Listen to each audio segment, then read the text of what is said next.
Rev up your engines!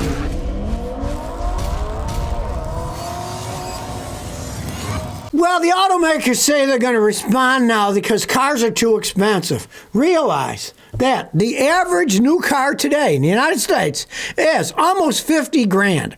It's $49,740. So now the manufacturers are trying to fight back. They're saying, oh, we're going to make cars that cost less. You know why they're doing it? Because they can't sell them. Because the people don't have the money to buy them. They don't have the will to spend that kind of money. I've had people come to me with used pickup trucks. And I'll say, okay, why are you buying this used pickup truck? Did you look at the new ones? They said, yeah, I wanted a loaded pickup truck, and they were $81,000. So instead, they brought 4-year-old pickup trucks to me for like $26,000. They had 40,000, 50,000 miles, and they were excellent trucks, right? So they wonder why they can't sell these new ones. They're too freaking expensive. Now, you might think, how did they get into this? Well, they got into this mess for one main reason, and it is called greed. I tell people over and over again, and they think I'm nuts when I start. I'll say, car manufacturers, truck manufacturers, they're not in the business of making vehicles. Yeah, that's what they do, but they're really in the business of making money.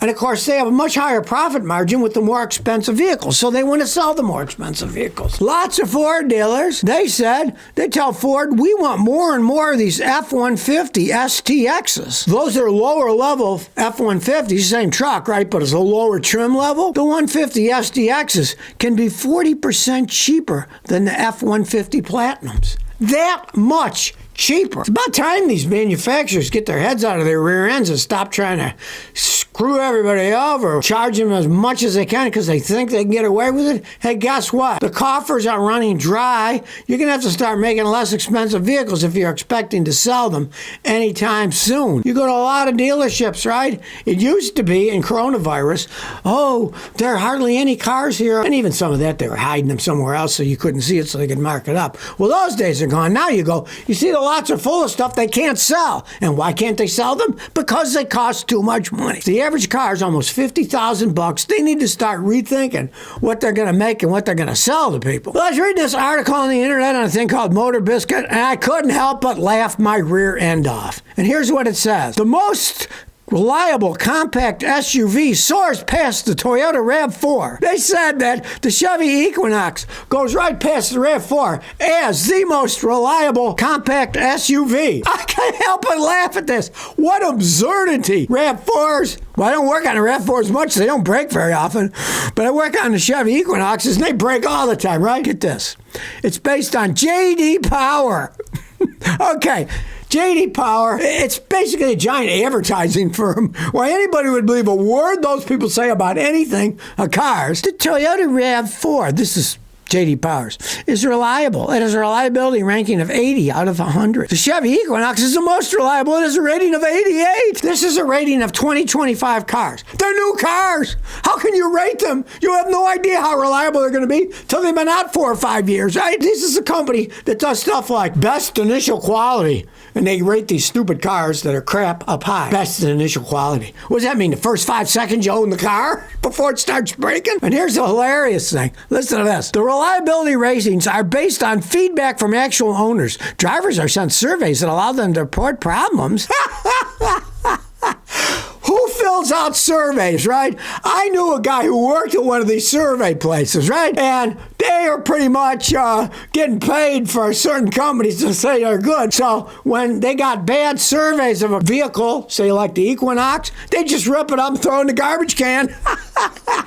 They used to call people up, and I had a customer with Chevy, and they called him up, and he said, I told him this is the biggest pile of crap I ever had. He starts talking, next thing he hears click. So they didn't even take his data into the whole big morass that they're supposed to analyze honestly. Well, he said bad things. Well, we'll pretend we didn't contact him, right? This stuff is full of horse manure. Don't listen to these ridiculous ratings companies. Listen to guys like me, mechanics that work on them, that know which ones are good and which ones are bad. Granted, Toyota quality is slipping a little bit, right? But GM quality, it's falling off the cliff into the ocean.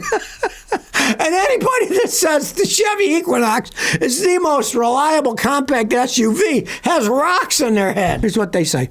The The average RAV4 is expected to last between 200 and 250,000 miles. But the Equinox is expected to last well over 300,000 miles. Boy, did they know anybody who owns one of these things? They don't last that long. Ask anybody who ever bought one of those things, you know? The only way the Equinoxes will go 300,000 miles, if it's all highway driving, like somebody delivers medical equipment all over the country and they use it because it's got space in the back, you know, or heart transplants or whatever. Highway driving is equivalent to like 10 to 15% of city driving. So you put 300,000 miles, that's like 40,000 miles stop and go city driving. And most vehicles can do that, right?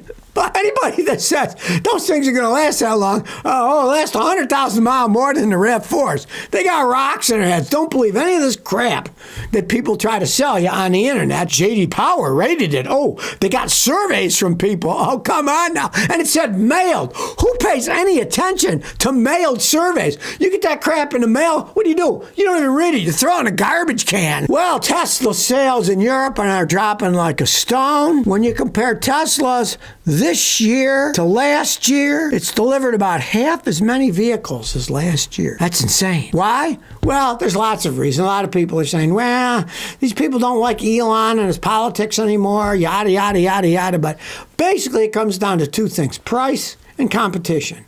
Especially in Europe. Man, the Chinese are flooding the market with their cars there. With his expensive, overpriced electric crap. You can get Chinese stuff, cost, a quarter of what his costs. Get 4 cars for the price of 1. That's Europe, where they actually buy a reasonable amount of electric vehicles, right? But hey, they're not just going to sit back and pay sticker for electric cars when they get them a lot cheaper. And of course, in Europe, they don't travel as far either. So electric cars make more sense. They can get smaller cars. Maybe they don't go 100 miles a day. So they can get cars that have a range of only 150, 200 miles. They don't need ones that have high ranges. So why should they pay for all that when they don't need it? There's a lot of factors leaving in, but the main thing is he sold half as many cars as he did last year, and that's showing you things aren't looking good for old Tesla. Well, as per usual, the EV marketing is a line of horse manure. Listen to this. I just read an article in one of these EV magazines, right? And it said 41 EVs did a 620-mile winter trip. Here's how much time they took, right? And they were in Finland, 621-mile course. And they had the brass balls of saying most of them did even better than gasoline cars. Well, what kind of horse manure is this? They didn't give the average speed of these things. They could have had the electric cars going 100 miles an hour and the gas cars going 50. Well, of course, they'll get there at the same time, right? They don't even tell you that, because one of the things they said in the article was average electrical car took 1 hour and 30 minutes to charge for the 621-mile trip.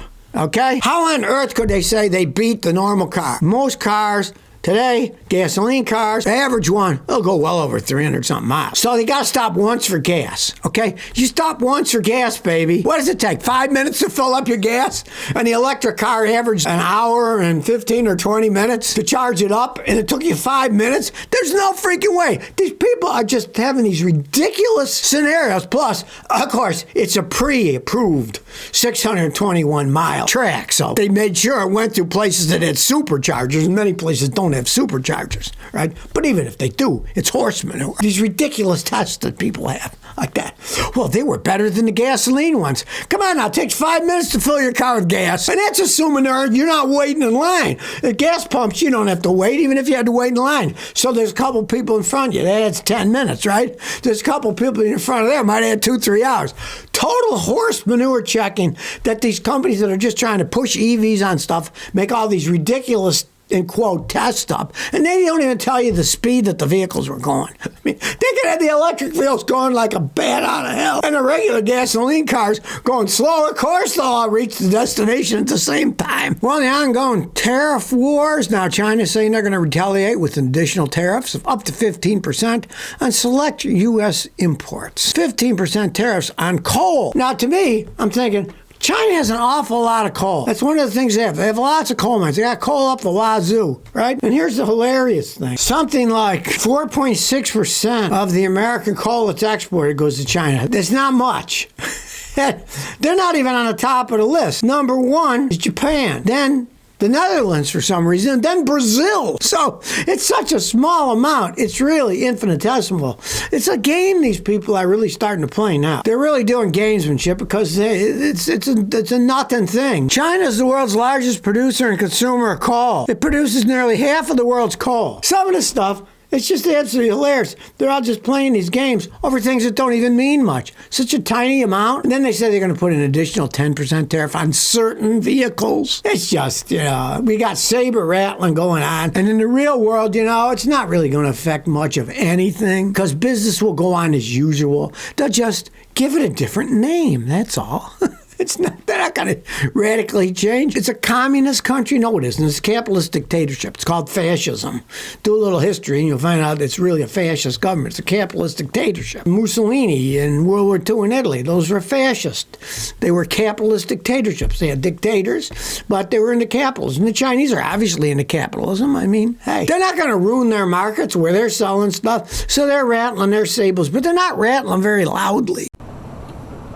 So if you never want to miss another one of my new car repair videos, remember to ring that bell.